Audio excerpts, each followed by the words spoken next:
Hey everyone, my name is Stephanie and I am a lead animal caretaker for the primate team.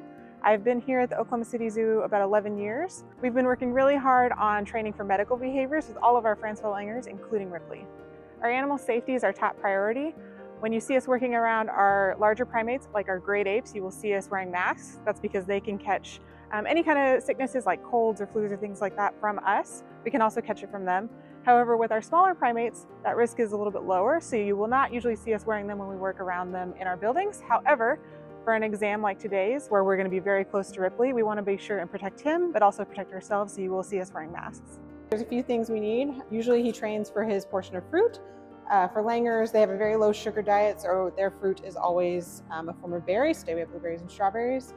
I also have a syringe that's filled with applesauce mixed with water, but it's really great for training since we are preparing for an exam. Just like if a person were to go under anesthesia, you don't want a lot on their stomach. So we can use just a little bit of this to help us reinforce him for participating while still maintaining a safe exam. I also have a really important tool when we're training for an exam.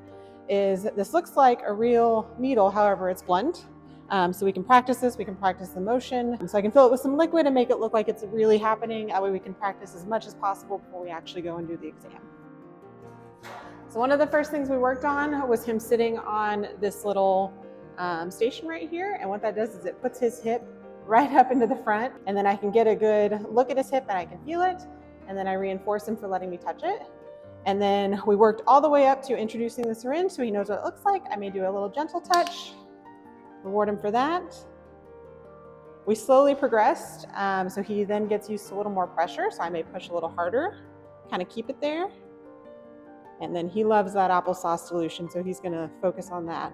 Good job!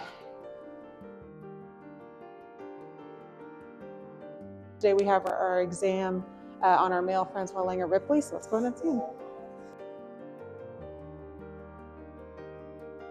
He did amazing this morning. I could not be prouder of him. He came over right away. We were able to inject him in his hip. He went to sleep, and then we were able to move him up here to the hospital. One of the really important things about an exam like this is to get hands on an animal. We are able to get good visual looks at them most days. However, it's really hard to get a full picture of their body.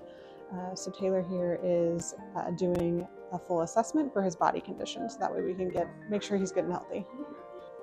One of the things with primates that we really want to get a good look at is their heart. Heart disease is really prevalent in most primates. So one of the things that we're going to do today is get a cardiac ultrasound.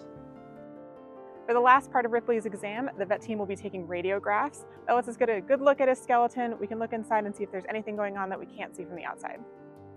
I'm happy to report that Ripley's exam went great. By the end of the day, he was back jumping around with Pam and Farah. Thank you so much for following along, and we'll see you next time.